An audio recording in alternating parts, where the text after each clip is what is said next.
The Canadian federal elections are on. We're looking for a new prime minister.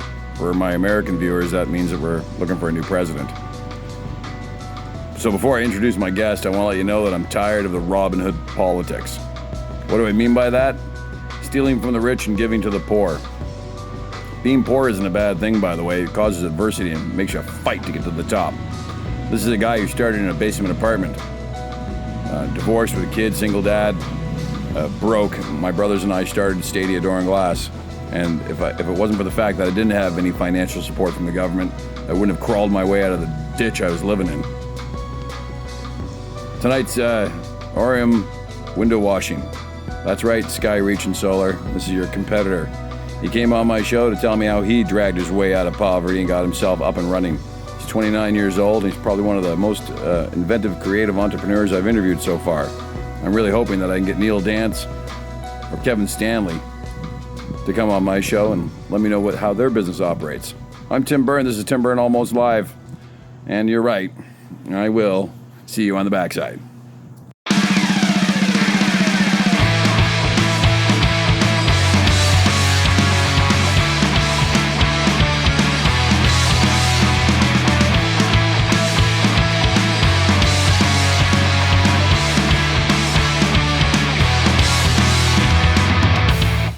It's Wednesday night, and I am your drive home.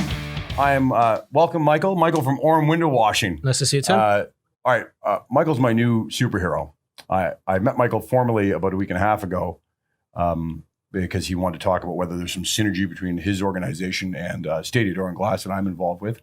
And I'm surprised at your age, your company size, where you came from, because you're a university grad, white-collar guy that got into a real slugging, dirty, icky, while still in shitty school business while in school. Kind of reminds me of, I believe his name is, he's retired now, Ted, who owned Turtle Island.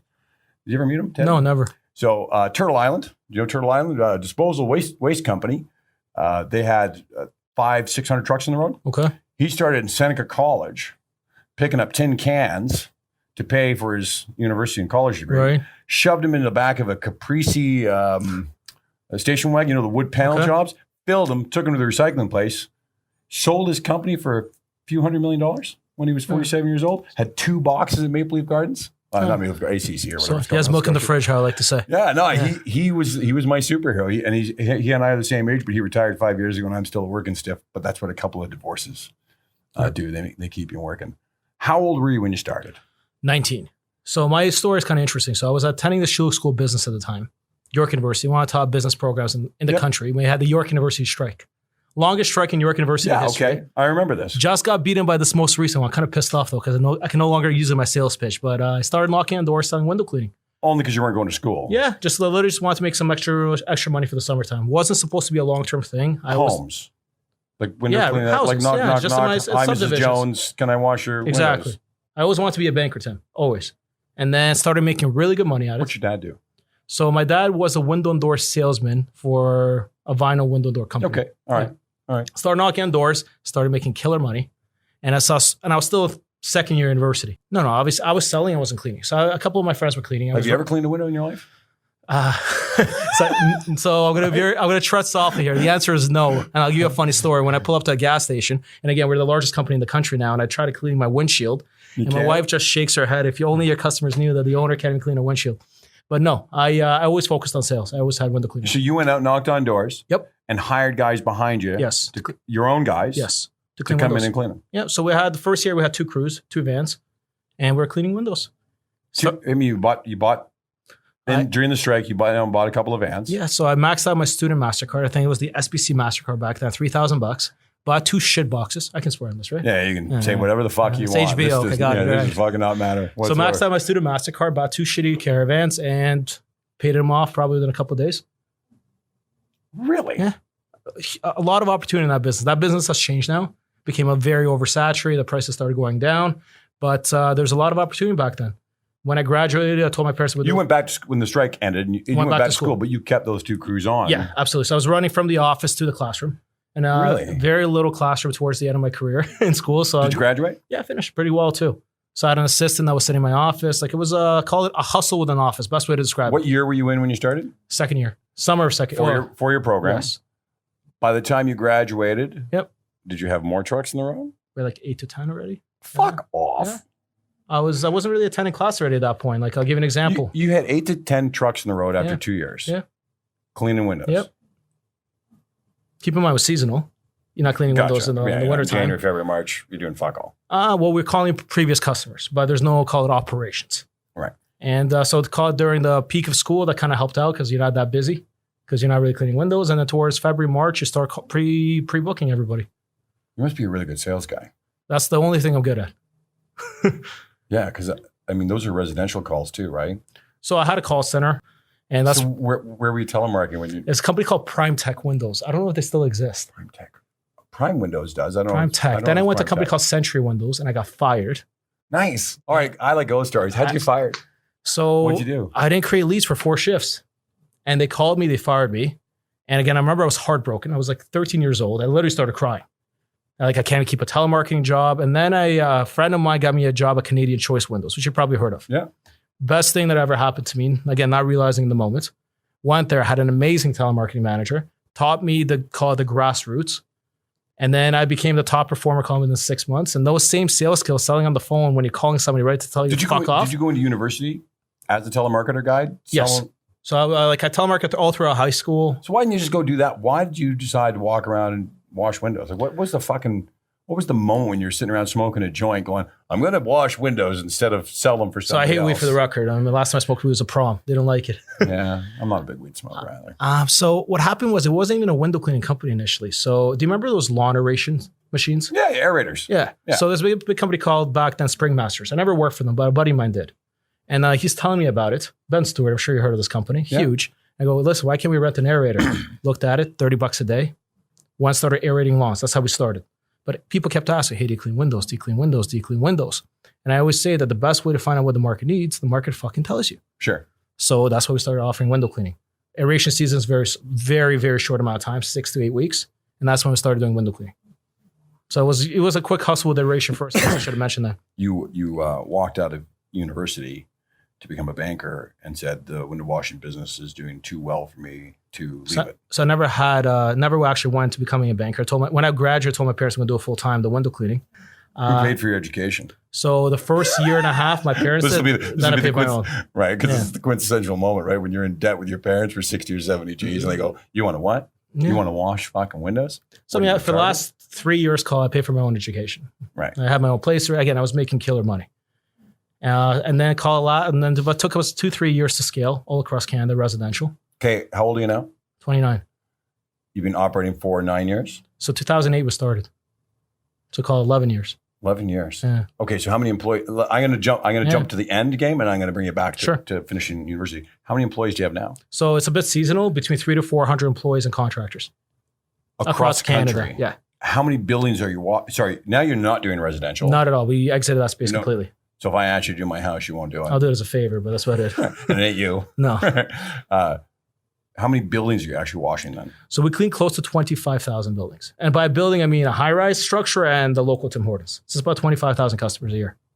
25,000 sites? Yeah. It's a lot. I'm going to head I would promise I'll bring you back, but I'd like to run in different directions. What software platform are you using? So we had to build our own. Okay, so what platform did you start with? Google Docs. Okay, and then at what point in that growth did you go, okay, this is not fucking working for me. I need to do my own? Back in the residential days, actually. We were cleaning close to 300 customers a day in residential homeowners, which are the biggest nightmare on the planet.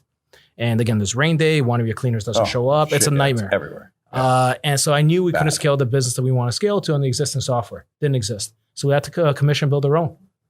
Spent a ton of money. How much? Initially, I mean, that's 7 years ago. The funny thing is, supposed to cost 60 grand US, supposed to. You can see you're smirking. Right. Yeah, fucking A. Right. And what did it end up being? Close to $500,000. And then when we got into high rise. Did you do shred? No, not for that. Grant? No, I didn't know about shred back then. Right. Do you do it now? Now we do all the time, but for shred, you can only go back 18 months, I believe. I know that, right? So we can't go back for that. Yeah. Okay, so you spent a shit pile of money building your own software. Have you had to rebuild it since then? Yes. Did you make it originally in a Silverlight platform? So we built it completely customized to us. And since then, we moved our entire... Do you know what platform you had it built in? No, I'm not. You asked the wrong person. Yeah. All right. Right. Because I assume 9 years ago it was built in Silverlight, and you've rebuilt it since. So right now we actually moved our entire company to Salesforce. And Salesforce is a new product. What are you doing for work orders and invoices and all that shit? So Salesforce, people have a misconception. Salesforce used to be a CRM system. Yes. Not anymore. Yeah, they have something called Salesforce Field Lightning Pro. So every single one of our technicians works on iPad. It dispatches our crews automatically. So Salesforce has become a complete ERP system. It's not just a CRM. Good? So we commissioned it last year. It's a pain in the ass implementing, as you can imagine. Crazy expensive. What kind of expensive with 400 people working for you? So just to get it customized to us, $100,000. Just to customize it. Plus $250,000 a year. Right. To manage it. Yes. It. Right. Is that $250,000 at their expense or $250,000 your internal? That's not even counting my CTO, my. So you're paying them the $20,000 a month every single month just the licenses. It's an expensive toy. And is it working? Right now, it's almost double the work because we're doing the Salesforce side of things and our own side of things. When you streamline them all into Salesforce, it should. You don't know yet. You've just done this. I don't know yet. So you've made a conscious choice to abandon your software and the two platforms, merge them all into one, head down Salesforce, pay them the $20,000 a month. Yep. US. And you're going to let it run for 1 year and see where it takes you. Keep in mind, I think when we had drinks last time, I mentioned that I want to exit in 5 years. We want to sell. And for us to sell, if our company, the entire company is running on Salesforce, every single side of the things, that's an investor's wet dream. Right. Agreed. So it's the gold standard what your company can run on rather than XYZ Inc. So it was a conscious decision as well that we want to sell it, and that's the way to sell it. Don't you find that on the sales side of it, and I don't know about their operational side of it, but on their sales side of it, don't you find that the salespeople that you have can lie and type in whatever they want and fake phone calls and fake a lot of stuff and just send out, those shitty rogue emails you always get where it's, hi, I was wondering if we could talk to you about clean your windows. Right. And it's those rogue, and by the way, I get rogue emails like that and I press delete. And your salespeople look like they're busy, but they're really not. I get what you mean, but at the end of the day, numbers don't lie. And it's very... The physical revenue that generates. Yeah, you can easily see. And are they on commission? No, base plus commission. Right. Their base is tiny, so a significant source of their income is commission. All this information, knowledge is power. And that's why people don't understand that Salesforce is not a CRM system. It's a complete business tool.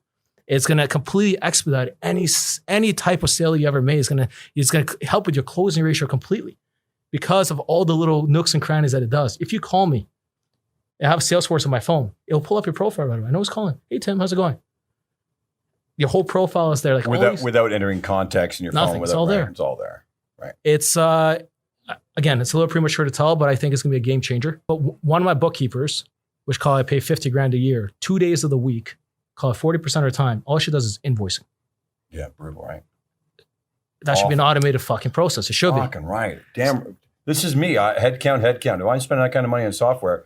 Anything that humans do repetitively is not sustainable. So you have to put technology in place to get rid of the human. I'll give you another step further than that. That sounds really bad. And everybody listens to this. All the guys that are working for T4 slips right now are like, what the fuck, my job? You go, yeah, no, your job. If you're doing something repetitively that takes no critical thinking or intellectual maturity is in the place of being extinct in the very near future. 1 trillion%. Right? And I can tell you, I'm sure you would agree that most of your headaches in your business are around people. People on repetitive tasks. People on repetitive processes. A task is something that's finished and you move on. A process is something that's going to be repeated time and time again. The problem is fucking humans just aren't sustainable. They will fuck up. They will lose rhythm. They will not execute the same email, the same way, the invoice, the way it looks, the way it's presented, the same way every time. Automate. You could make that happen, which I'm hoping through our ERP system. Because my dream, technology, right? Start your day, the cleaner. Go here, get sign off. It doesn't tell you what to go next until you get this, then this, then this, and this. You literally want to dumb it down so much. I hire you tomorrow. What do? Just follow the iPad. That's where I wanted to reach to. Again, I want to scale this company across the planet. And you can't, it's a very difficult service-based business to scale across the planet unless it's so fucking automated. And you think Salesforce is the piece of the recipe that is going to pull synergy on a national basis for you and decrease headcount and put you at the next level? I put my chips behind it, so I hope so. So you can manage from your dock and not manage from your desk. Correct. I mean, I'm a lifestyle entrepreneur. I'm not yet. We talked about that. And I like to manage from my dock, and I don't want to manage from my desk. I know it sounds really bad, and my guys are listening, going, I'm an asshole. But I work 24 hours a day, 7 days a week. I just want to do it for my dock. I want to do it for my kayak. I want to do it for my snowboard. I want to run the business from wherever I am, however I am, without worrying about where my guys are, what they're doing, why they're doing it. You and I are a little bit different than that. Again, I always say I'm a little bit younger, plus I want to exit in 5 years. My goal is not to automate so I don't have to work. I want to automate so I can work on something else. Yeah, that's why you're my hero. You're 29 years old and you want to be out of the game by the time you're 35. Yeah. Well, doing something else, but out of this game. No, I got that. Yeah. So how many buildings do you have to do until you're worthwhile to sell in your mind? So I want to sell for 100 mil. And I told you that before. Yep. So we need to get about approximately 10 to 15 million in EBITDA. Are you talking to venture capitalists now? No, there's no point. You know, I forgot the CEO of Dropbox said it. He goes, if you don't want to sell your company, then don't sell your company. Don't even talk about it. We get approached all the time. Hey, right. I don't want you to entertain. If you don't want to sell your company, then don't sell your company. Realistically, I don't think even that VC is going to be our ultimate exit. I think our ultimate exit is a big facility or property manager. The First Service, the Brookfields, right up their alley. Yeah. Right now, we're too small for them. Way too small. It's not interesting. But if you're doing 100 million a year, it's interesting. You're going to find a company in the U.S. like a Vixo, Front Street. There's a CBRE, right. One of those big guys. Right up their alley. It is right up their alley. They buy those kind of places. It's a beautiful business to buy. We have 5 to 7 year contracts. Government, AAA office space. You're buying cash flow. It's a beautiful business to buy. Right. Yeah, and if you have the right software in place, somebody can manage it from their dock. And my VP Finance already coached me, like when we do sell and the investor asks you, Mike, what do you do? The right answer is I don't fucking do anything. Damn right. And that's what they want to hear. I'm in Bahamas 6 months a year because they don't want to buy a business where the owner is active. Again, they want to buy a business where you're not needed. So today, I'm still active. That's why it's not ready to sell. I need to sell it at the point where I literally do fuck all. That's the goal at least. Yeah, I've been offered to sell a few times, and people ask me what I do, and I tell them right to their face, I don't do anything. They do podcasts. Yeah, I do podcasts. I hang out with people that inspire me, and I put myself in a position where I can play all day and enjoy my life. Yet I'm a really focused guy. I think most, and you can contest this, but I think most entrepreneurs are OCD, obsessive compulsive, over the top, control freaks. I will go even a step further than that. And I say this all the time that I think an entrepreneur by definition is somebody that's clinically insane. And the reason is if you look at his bird's eye view, you have somebody that's potentially risking everything. Their family's all the time. Family's their wife, livelihood, their kids, their house, everything all the time. For an idea. Yeah. For an idea. Yeah. That's fucking crazy. So an entrepreneur is clinically insane, my opinion. Yeah, you can't even count the cards. No. You're sitting at a poker table blind. You're playing blind cards. Right. And sometimes you're betting on a pair of twos. And you're hoping to God that bluff pulls it off and you fucking make it till tomorrow. Right. Self-fulfilling prophecy. If you say I can't do it, you won't be able to. If you say I can do it, you will be able to. Actually having the ability to stick your head above the foxhole and take a couple of bullets is the only way you're going to get out of the ditch you're in. You want to be a success in life, make a commitment to being a success in life. Don't blame the government. Don't blame your boss. Don't blame your wife. Blame you. Look right in the mirror and go, I can do this. Or I can't do this. But don't blame somebody else for the choices you're making. And don't let fear hold you back from moving forward in your life. Thanks, Michael, for coming on my show. I'm Tim Byrne. This is Tim Byrne Almost Live. Stick your head above that foxhole. Stop being scared.